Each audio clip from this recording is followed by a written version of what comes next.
ఐదుగురు పిల్లల్లో ఎవరు ఎక్కువ పని చేసేవాళ్ళు, ఎవరు తక్కువ పని చేసేవాళ్ళు? ఏ పని చేయనండి, చేసేవాడు కదా అని అన్నయ్య చేసేవాడు. అన్ని పనులు అన్నయ్య చేసేవాడు.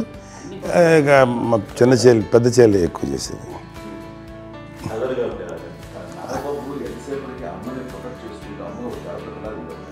అదే అబద్ధం అండి. అది అన్నయ్య నన్ను గౌరవంగా మాట్లాడుతున్నాడు కానీ అన్నయ్య అవుట్ ఆఫ్ ప్రొటెక్షన్ మాట్లాడుతున్నాడు కానీ అవుట్ ఆఫ్ మాట్లాడుతున్నాడు కానీ అసలు ఎప్పుడు ఏ పని చేయలే.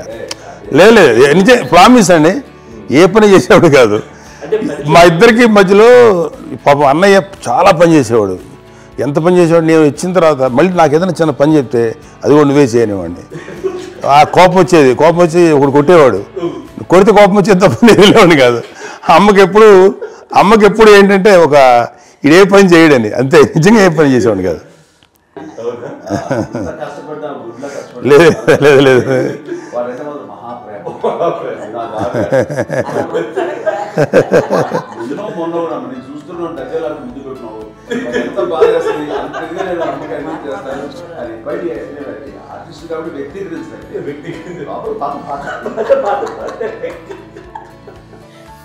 చిన్నది కాబట్టి తనంటే పుట్టాడు. నేను పెద్దోడు కాబట్టి నేను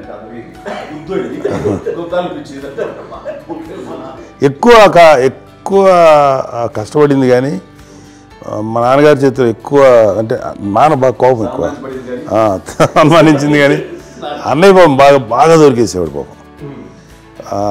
ఒకసారి అంటే మరి మాకే అనిపి ఏంటి ఇంత దారుణంగా ఉంది నాన్న మీద కోపం వచ్చేది. నాకు నాన్న మీద కోపం వచ్చేది, ఆనందం చేసి బాగా అనిపించేది. అమ్మాయి ఏమనేది కాదు. సరే అయినా సరే ఎప్పుడు కూడా పోనీ అంది చేసినా మళ్ళీ తను హైపర్ యాక్టివ్ అన్నయ్య ఫుల్. ఇప్పటికీ ఉన్నాడు. ఇప్పుడు ఈ రోజు కూడా అదే అన్నయ్య సేమ్ హైపర్ యాక్టివ్. యూజువల్గా పెద్ద కొడుకు కొంచెం అంటే సూపర్గా ఒక నిదానంగా ఉంటాడు అంటారు. బట్ అన్నయ్య దాని జస్ట్ ఆపోజిట్. యూజువల్గా ఆఖరి పిల్లలు హైపర్ యాక్టివ్ ఉంటారు. అన్నయ్య పుట్టడమే భయంకరమైన హైపర్ యాక్టివ్.